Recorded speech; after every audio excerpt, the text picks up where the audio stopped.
Hi, welcome back.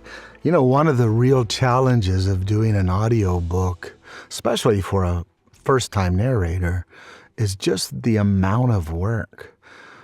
Not being hired, doing this on my own, and could be a situation you're in, we have to do the research. We have to read the book. We have to work on our accents. We have to judge ourselves. We have to do the editing and the mastering. And in my case, I had to write the book.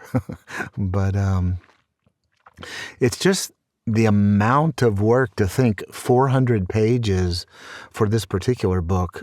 I'm going to pull that off. It's a daunting task. But one of the things I think, if we can change our mindset just a little bit, in that, how am I going to keep people's attention for 10 or 12 or 15 hours? I think if we change that up a little bit and mentally we tell the question becomes, how am I going to tell this story in just 10 or 12 or 15 hours? This is a big story. How am I going to do it? Then I think it becomes a challenge, and it becomes fun, and it becomes exciting. And that's a big part of being an artist, is to keep yourself motivated and to keep yourself moving forward. Good or bad, you're never going to get better unless you actually do the work. And so, anyway, on to chapter 11 of my book, Super Ninja.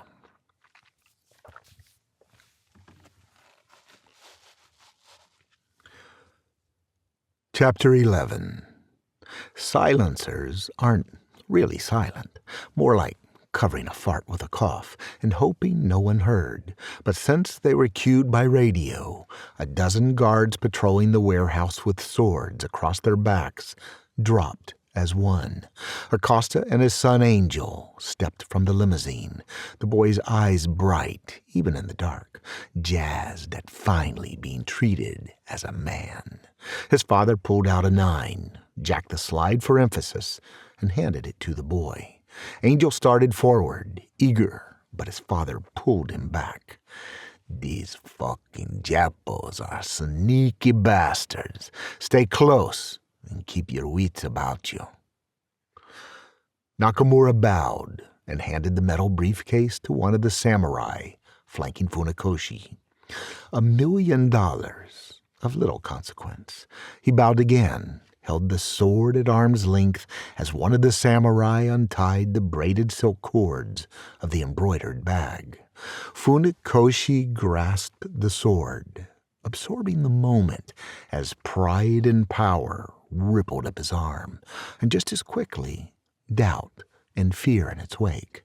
He held the scabbard, a false mistress, the original still missing, let his fingers caress the smooth lacquered surface as if the flesh of a lover, taking in the masterfully rendered scene below. He willed his hands not to shake, and was suddenly glad Shingo wasn't here as witness, if he faltered. The boy, as sensitive as his mother, would have seen through him, reading his thoughts as easily as he devoured his studies. Maybe reincarnation was real. His son was a throwback to an earlier time when practicing of the writing of kanji and arranging flowers was every bit as important as kenjutsu and taijutsu. Shingo was quickly becoming a samurai in every sense of the word. As his thumb pushed the blade to break the seal of the sword's collar with the metal lip of the saya, his hands tingled with an electric current he was sure was not his imagination.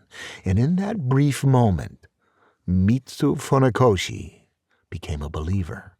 A vision hit him with the speed and power of a gunshot, of felling legions of men armed with swords and spears and bows and arrows, facing armies of fierce samurai, conscripts and cavalry, flags and streamers waving in the wind and dripping with blood, the cries of men and steed, and the stench of the battlefield, shit and blood and early gunpowder heavy in the air. And then he was back. In his mind, he buckled. He was sure the men and women in the room watched him fall, but in reality, he stood frozen, his expression unchanged, filled with purpose. The power of the blade was real. Like the pointing of a gun, a sword shouldn't be exposed unless to be used.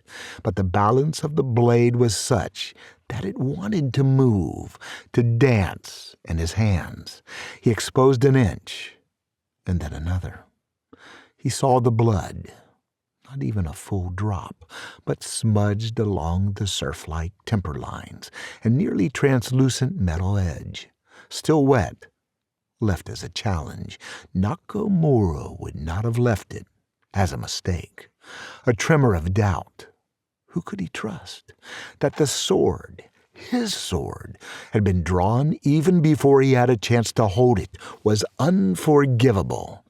His hand lashed out of its own accord, and he slammed the accountant full on in the face. Nakamura made no attempt to slip or parry the blow, a small price for the chance to wield the legendary blade in battle. Besides, the smug Cuban who delivered the sword, without the slightest attempt to mask his treachery, fairly demanded to be beheaded. As his head rocked back into place, gunshots rang out. Glass shattered behind him, followed by shouts of surprise and attack, then wails of pain and fear and more gunshots. Okay, a few stumbles. I trip on the words here and there, and